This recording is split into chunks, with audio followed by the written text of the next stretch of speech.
noches, bienvenidos a Milenio Negocios, este espacio que tenemos cada miércoles con los columnistas especializados en economía y finanzas en nuestro periódico, como Regina Reyes Heroles, que lleva toda la parte de finanzas personales, Manuel Somoza, que es el gran columnista de temas macro y temas financieros.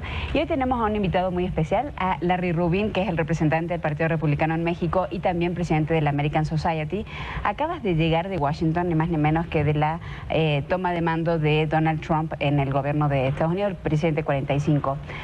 ¿Cómo notas el ambiente dentro del Partido Republicano de cara a las futuras negociaciones? En 2 días ya se van los emisarios mexicanos a comenzar un diálogo que parece bastante complejo en un principio para comenzar las negociaciones con Estados Unidos. Muy buena pregunta, muy buenas noches, Bárbara. Yo creo que parte de ello, obviamente el partido está muy contento porque se ganó no solamente el Congreso, la presidencia, sino también muchas gobernaturas se recuperaron. Entonces, el partido como tal ha salido victorioso en esta última elección. Por el volumen de personas. Y esto no quiere decir que todos están de acuerdo con el presidente Trump, que no es de, digamos, de cepa republicana toda la vida, ¿no? No es de hueso colorado. Exactamente, ¿no? Ha sido demócrata, independiente, y ahora lo tenemos como republicano. Entonces, creo que en el partido hay mucha felicidad de haber ganado todo, pero también es muy cierto que el Congreso va a jugar un papel de contrapeso en todo lo que el presidente Trump pues, quiera o no quiera hacer, ¿no? Entonces, va a ser un manejo político bastante complicado. Por eso yo creo que el presidente Trump hizo muy bien en nombrar a Mike Pence, que tiene un manejo legislativo ejemplar. Claro, que tiene esa mano izquierda para... Exactamente, y es más, ha sido muy claro en que Mike Pence va a manejar el legislativo y él va a manejar un poco más el macro. Y el Twitter. Y el Twitter, eso sin duda, el Twitter, a menos que algún mexicano compre Twitter y sería otra historia, ¿no? No es mala idea, hay mexicanos que podrían comprar Twitter, claro. Lo estoy mirando en este momento. No, y un poco era eso, ¿no? Saber cuáles eran los puntos donde tú crees que sí puede haber un poco de contrapeso por parte de su propio partido, que sabemos que es mayoría en el Capitolio, para estos temas en particular. ¿Cuáles serían los temas que crees que podrían generar un poco más de...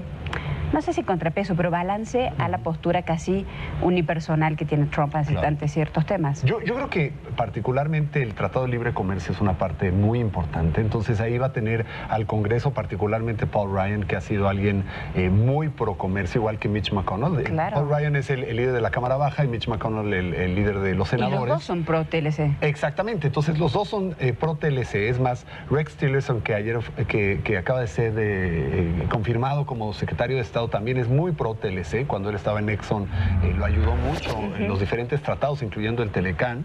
Entonces, esa es una parte que va a tener mucho interés también por los mismos empresarios, la mayoría que son republicanos. Entonces, se está reuniendo Trump antes de que venga el presidente Peña Nieto a Washington con varios grupos empresariales. Está empezando esta semana con las automotrices. Su señal es clara, su señal es: quiero que los trabajos estén en Estados Unidos y quiero que los automóviles se hagan en Estados Unidos.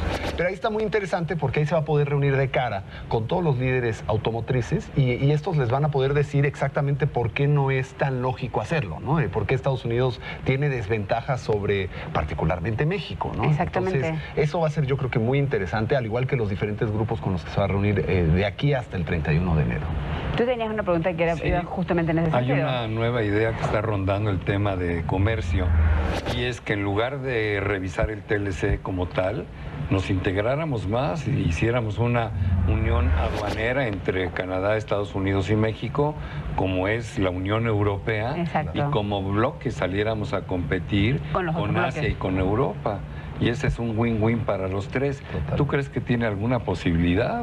Yo creo que existe la posibilidad. Donde yo lo vería empezando primero es particularmente en la industria energética, porque se complementan muy bien los tres países, Canadá, Estados Unidos y México. Acaba de anunciar el presidente que va a reanudar los temas del pipeline que va desde Alaska hasta conectar. Bueno, va a reanudar las minas de carbón, lo cual tampoco no sé si es tan buena noticia. Y bueno, esa es una parte importante porque ganó por muchos que lo apoyaron de las minas de carbón, ¿no? Pero en tema energético particular, va a conectar el Keystone Line, pipeline que Obama ya había cancelado. Entonces, eso le va a dar una conectividad muy importante a México, Estados Unidos, Canadá y con Alaska. Pero ¿no crees que considere todo el esquema completo? O sea, se va a ir a lo mejor tema por tema, o sector por sector. Yo creo que va a ir aterrizando sector por sector. sector, siempre buscando lo que sea bueno para Estados Unidos. Entonces yo creo que el discurso del lado de México siempre tiene que ser orientado como a ponerse en los zapatos del americano,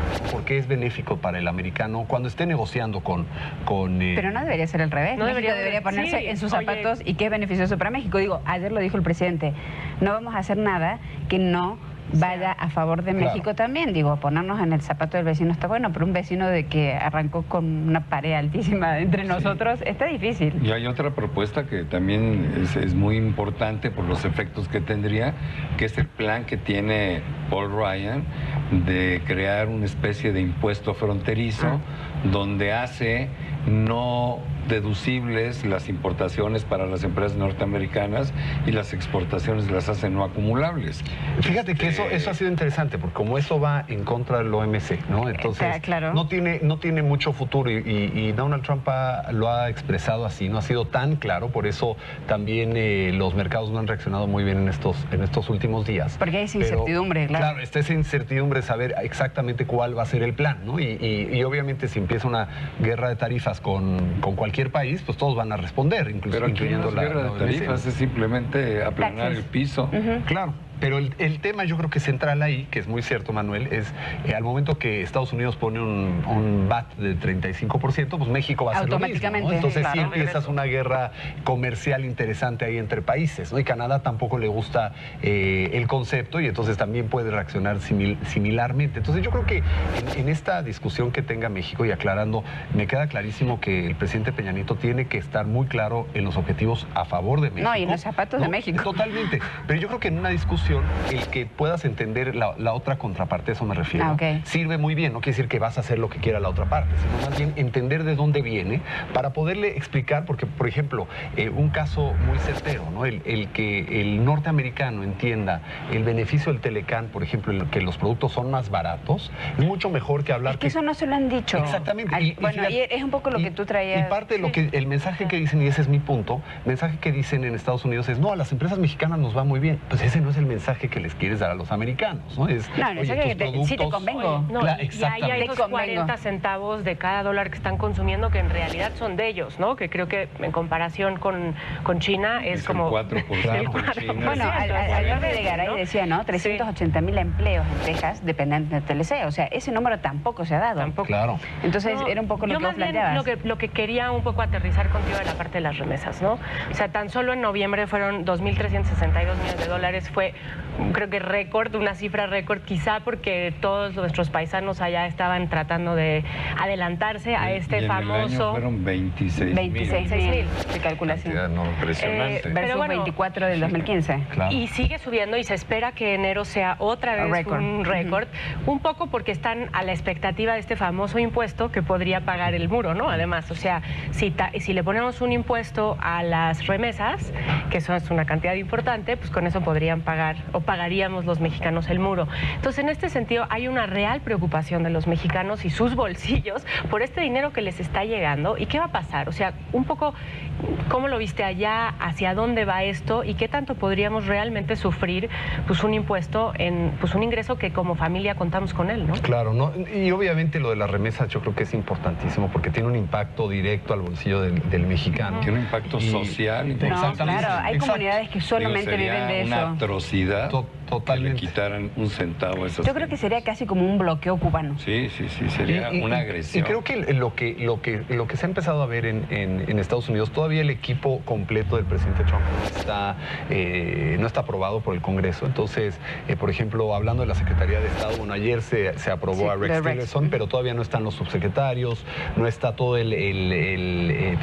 todos los que van a estar trabajando dentro de una secretaría como Estado. Pasa lo mismo en comercio, ¿no? Wilbur Ross todavía falta. Entonces, hasta que ya entre todos estos miembros de gabinete vamos a poder ver ya una política más certera hacia dónde se va a dirigir Donald Trump en diferentes aspectos, ¿no? Llámese económico, llámese de relaciones exteriores con otros países, y hay muchos pendientes, ¿no? Porque obviamente todo lo que ha venido hablando Donald Trump en los últimos meses, pues ha abierto una serie de pendientes con todo el mundo, llámese OTAN con Europa, o llámese China, ¿verdad? Claro.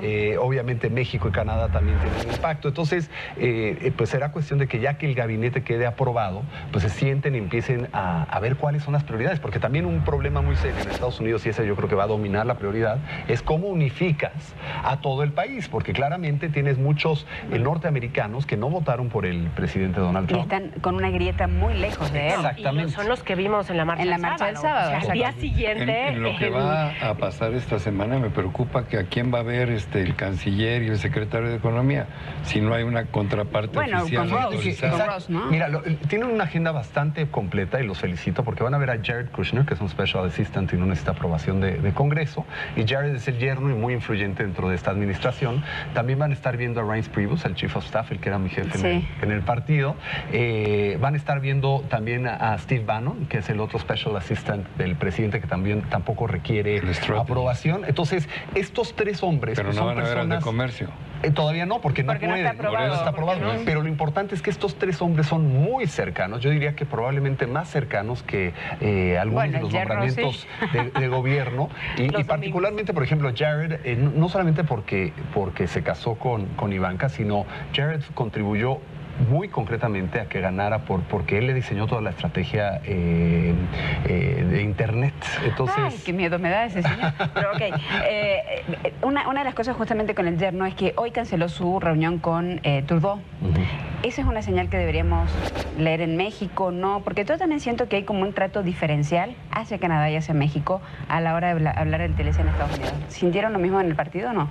No, definitivamente no. Fue por un tema de vuelos, como él lo dijo Jared, y sí se está reuniendo con México, no se está reuniendo con Trudeau. También hay que acordarnos que Estados Unidos y Canadá tienen otra dinámica, porque ellos tienen un acuerdo que firmaron en 1988, que... Ellos sí tienen un TLC exacto, previo. Tienen un TLC previo que sigue en marcha, entonces si se modificara el Telecán... No pierde. No pierde tanto, ¿no? O sea, obviamente sí son parte importante el Telecán, pero ellos ya tienen su propio tratado bilateral con Estados Unidos. Entonces, creo que las reuniones que se iban a sostener los tres, Ildefonso Guajardo, Luis Videgaray y Frank,